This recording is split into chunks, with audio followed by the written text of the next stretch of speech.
நேற்றைய தினம் திருநெல்வேலி மாவட்டம் திருநெல்வேலியைச் சேர்ந்த ஜாகீர் ஹுசேன் என்ற ஒரு இஸ்லாமிய தோழர் அநியாயமாக வெட்டி படுகொலை செய்யப்பட்டிருக்கிறார். அதை குறித்து இன்று தமிழக சட்டப்பேரவையில் தமிழக வாழ்வுரிமை கட்சியின் சார்பாக கவன ஈர்ப்பு தீர்மானம் கொண்டு வந்தேன். இந்த கவன ஈர்ப்பு தீர்மானத்திற்கு பேச வாய்ப்பளித்த பேரவைத் தலைவர் அவர்கள், இது எதனால் நடைபெறுகிறது, ஏன் இதுபோன்று தமிழ்நாட்டில் அடிக்கடி இந்த சம்பவங்கள் நடைபெறுவது என்பதை குறித்து சில செய்திகளை அரசுக்கு ஆலோசனையாக சொல்வதற்கு நான் சில விஷயங்களை பேச முற்பட்டேன். அது அங்கு முழுமையாக அந்த வாய்ப்பு பேரவைக்குள் எனக்கு வழங்கப்படவில்லை என்பதற்காக எனது அருமை பத்திரிகை ஊடக நண்பர்களின் சார்பாக அரசின் கவனத்துக்கு கொண்டு வருவதற்காக உங்களை நான் சந்திக்கிறேன். சமீப காலமாக தமிழ்நாட்டில் நடைபெறுகின்ற இதுபோன்ற படுகொலைகள், நிறைய கொலை வழக்குகளில் இளம் சிறார்கள், அதாவது பள்ளியில 10ஆம் வகுப்புக்கு கீழே படிக்கிற பள்ளி மாணவர்களாலும் கல்லூரி மாணவர்களாலும் இதுபோன்ற சம்பவங்கள் பெருமளவிலே நடைபெற்று வருவதை கண்கூடாக பத்திரிகை ஊடகத்தின் வாயிலாக நான் பார்க்கிறேன். அவர்கள் இதுபோன்ற சம்பவங்களில் ஈடுபடுகின்ற போது பிற்காலத்தில் அவர்களுக்கு ஆயுள் தண்டனை கிடைக்கும், தூக்கு தண்டனை கிடைக்கும், தன்னுடைய கல்வி பாதிக்கப்படும், தன்னுடைய குடும்பம் பாதிக்கப்படும் என்கிற எந்த சிந்தனையும் அற்றவர்களாக இருக்கிறார்கள். அதற்கும் அடிப்படை காரணம், பரவலாக இன்றைக்கு பள்ளி கல்லூரிகளின் முன்பாக விற்கப்பட்டு வந்த கஞ்சா, அபீன், போதை மாத்திரை பழக்கங்களுக்கும் அடிமையாகிறார்கள். ஆக அதற்கு அடிமையாகாமல் ஒரு சீர்பட்ட, ஒரு செம்மையான ஒரு தமிழ் சமூகம் இளைய தலைமுறை உருவாக வேண்டும் என்று சொன்னால், நம்முடைய ஆரம்ப கல்வி முதல் ஆராய்ச்சி கல்வி வரை அந்த மாணவர்களை பண்படுத்துகிற, பக்குவப்படுத்துகின்ற கல்வி முறை வேண்டும். ஏற்கனவே கடந்த காலங்களில் நீதி போதனை வகுப்புகள் இருந்தன.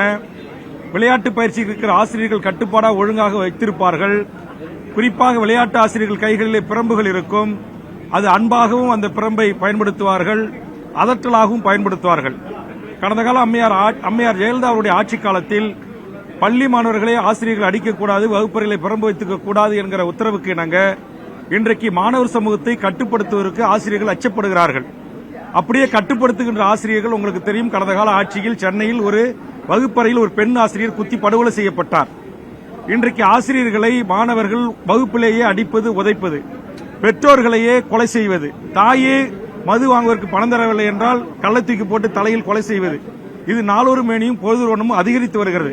இதற்கெல்லாம் அடிப்படை காரணம், இன்றைய இளைய தலைமுறைக்கு, மாணவர் சமூகத்திற்கு சரியான பண்பு நெறிகளை, ஒழுக்க நெறிகளை, தலைமை பண்புகளை குறித்தான ஒரு சரியான ஆசிரியரின் ஊடாக அவர்களுக்கு அந்த கல்வியை போதிக்க தவறியது என்கிற அடிப்படையில் நம்முடைய அரசு இதையெல்லாம் கருத்திலே கொள்ள வேண்டும் என்ற அடிப்படையில் நான் கருத்து சொல்லி வந்து கொண்டிருந்த போதே உடனே அவை முன்னவர் எழுந்து, சம்பந்தமில்லாமல் இதையெல்லாம் இங்கு பேசக்கூடாது என்று அவர் எனக்கான முழுமையான பேசுவதற்கான வாய்ப்பை பேரவைத் தலைவரிடம் முறையிட்டு தடுத்தது என்னால் ஏற்றுக்கொள்ள முடியவில்லை.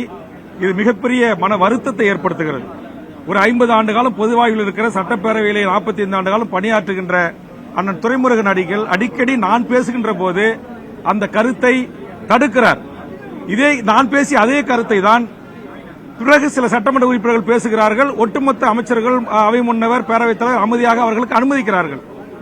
ஆக ஒரு ஆலோசனையை இந்த அரசுக்கு காவல்துறையிலே 1.5 லட்சம் பேர் பணி செய்யறாங்க. அதுல ஏதோ விரல் விட்டு எண்ணக்கூடிய ஒரு சில காவல்துறையினர் இது போன்ற தவறுகளை செய்கிறார்கள்.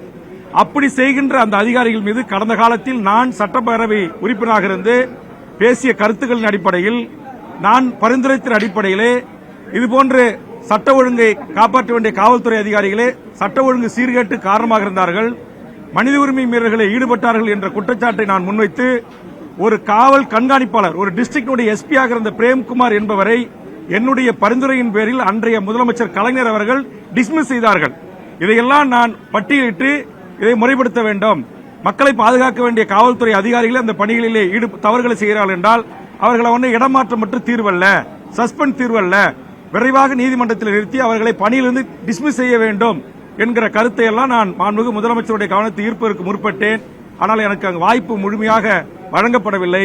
அதனால் சொல்லுகிறேன், கடந்த காலத்தில் தலைவர் கலைஞர் எடுத்த அதுபோன்ற நடவடிக்கைகளை, யார் இன்னைக்கு வேலியே பயிரமேறு நடவடிக்கையில் ஈடுபடுற காவல்துறையில் இருக்கிற ஒரு சில கருப்பாடுகள் இதுபோன்ற சமூகங்களுக்கு துணையாக இருக்கிறார்கள் என்று சொன்னால் அவர்களை பணிமாறுதல் செய்வது, பணி நீக்கம் செய்து பாதி சம்பளம் கொடுப்பது தீர்வாகாது. ஏன்னா அவர்கள் தான் எல்லாருக்கும் தமிழ்நாட்டில் வாழ்ற 7 கோடி மக்களின் உயிரை பாதுகாக்க வேண்டிய 24 மணி நேரம் பணி செய்யக்கூடிய ஒரு அப்பழுக்கற்ற காவல் பணியை செய்யக்கூடியவர்கள். அதுல 90%, 99% நேர்மையானவர்கள் இல்லது இது போன்ற தவறுகளில் ஈடுபடாதவர்கள் இருக்கிறார்கள். இந்த 1% காவலர்கள் தான் இன்னைக்கு நிறைய இடங்கள்ல பாக்கிறோம். சில இடங்கள்ல தவறான வேலையில் ஈடுபடுறாங்க, போலி ஆவணம் தயாரிக்கிறாங்க, அவங்களே வழிபறி பிட் பாக்கெட் பண்றாங்க. அப்ப அப்படிப்பட்டவங்களை நீங்க வந்து சஸ்பெண்ட் பண்ணி பாதி சம்பளம் கொடுக்கறது எந்த விதத்தில் நியாயம்?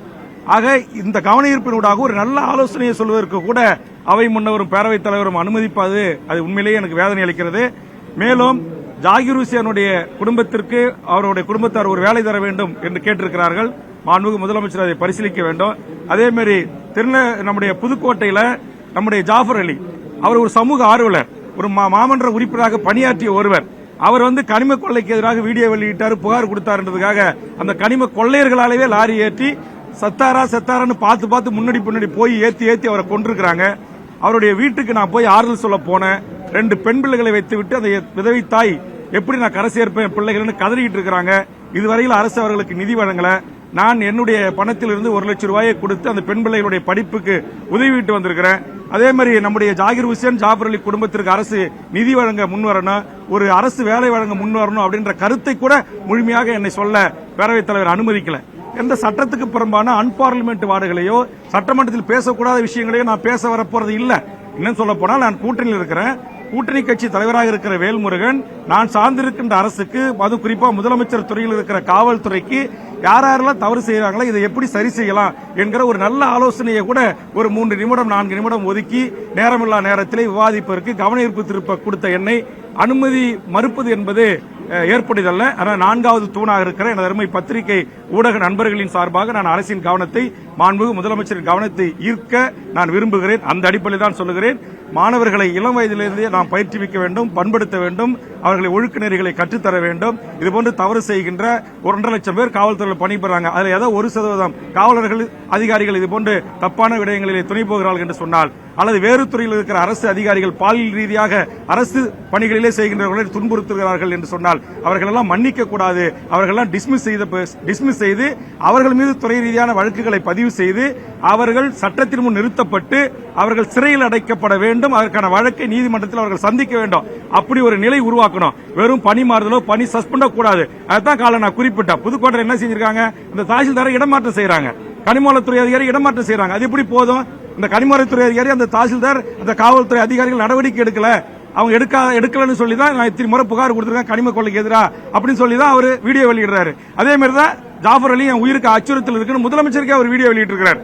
ஆக இவ்வளவு ஆவணங்கள் இருந்த போதும் இந்த செய்தியை முறையா முதலமைச்சர் கவனத்துக்கு கொண்டு போகாத இவர்களை காப்பாற்றுகின்ற முயற்சியில் ஈடுபட்ட அந்த அதிகாரிகள் எல்லாம் 1 நிமிடம் கூட தமிழ்நாடு அரசு பதவியில் அது எந்த துறையாக வேணுமாலும் இருக்கலாம் இருப்பதற்கு தகுதியற்றவர்கள். அவர்கள் டிஸ்மிஸ் செய்யப்பட வேண்டும். அவர்கள் மீது சட்டமன்ற நம்முடைய உரிய பிரிவுகளில் வழக்கு பதிவு சட்டத்தை முன்னிறுத்தி தண்டனை பெற்று தர வேண்டும். இப்ப நான் அந்த வேலையை என்னுடைய பொது வாழ்வு 40 ஆண்டு காலமா செய்து வரேன். உதாரணத்துக்கு குளஞ்சாவடி காவல் நிலையத்தில் ஒரு அப்பாவி விசாரணை அழைத்தரப்பட்ட செல்வன் அடித்துக் கொண்டார்கள். நேரடியாக ஒரு 3 அடி தூரத்திலே ஒரு சமூக ஆர்வலை காவலர் சங்கரன் என்பவர் இன்ஸ்பெக்டர் சுட்டுக் கொண்டார். இந்த வழக்கை சுப்ரீம் கோர்ட் வரையில் நடத்தி அவருக்கு நான் ஆயுள் தண்டனை வாங்கி கொடுத்தேன். அதே மாதிரி பிரேம்குமார் அவர்களை அஷூரன்ஸ் கமிட்டி சேர்பர்சனாக இருந்து டிஜிபியும் உள்துறை செயலாளரை அழைத்து அவர் மீது ஒழுங்கு நடவடிக்கை எடுத்து அவரை பணி நீக்கம் செய்ய வேண்டும் என்று பரிந்துரை செய்தேன். மாண்புமிகு முதலமைச்சர் கலைஞர் அவர்கள் அதை உத்தரவிட்டார்கள். ஆக இவ்வளவு முன்னுதாரணங்கள் இருக்கு. நான் ஒரு சீனியர் சட்டப்பேரவை உறுப்பினர். ஆக அரசுக்கு நல்ல ஆலோசனைகளை சொல்ல நான் முற்படுகின்ற போது முழுவதுமாக என்னை பேச விடாமல் தடுப்பதும், அவை முன்னவர் எழுந்து அவர் வந்து ஒரு மாதிரி அவருக்கே உரிய நகைச்சுவை பாணியில் அதை மடைமாற்றம் செய்வதும் ஒரு ஜனநாயக மாண்பல்ல. அவர் அவையில் மூத்தவர், அவரை நான் மதிக்கிறேன். அவரிடமிருந்து நிறைய நான் கற்றுக்கொண்டிருக்கிறேன். இன்னும் சொல்ல போனால் அவரிடமிருந்து தான் நான் அரசியலை பயின்றிருக்கிறேன். ஆக இதையெல்லாம் கருத்தில் கொண்டு இதுபோன்று குறுக்கிடுகின்ற போது முதலமைச்சர் அவர்கள் தலையிட்டு வேல்முருகன் என்ன முழுசா பேசுறாரு, அனுமதிங்க, அதுல என்னாச்சும் அன்பார்லிமெண்ட் வந்தா பேரவையில் இடம்பெற சட்டப்பேரவையினுடைய பதிவேடுகள் இடம்பெறக்கூடாத வார்த்தைகள் இருந்தா நீக்குங்க அப்படின்னு சொல்ல முதலமைச்சர் முன் வரணும். ஏன்னா இன்னைக்கு வந்து நான் பேசுற பெரும்பகுதியை பேரவைத் தலைவர் நீக்க உத்தரவிட்டு இருக்கிறார். நான் ஒரு வார்த்தை கூட அன்பார்லிமெண்ட் பேசல. இது என்ன அப்படின்றது எனக்கு வேதனையா இருக்கிறது. அதனால் 4வது தூணான உங்கள் மூலமாக, பத்திரிகை ஊடகத்தின் மூலமாக நான் மாண்புமிகு முதலமைச்சருக்கும் அரசுக்கும் கவனத்தை ஈர்க்கிறேன். நன்றி, வணக்கம்.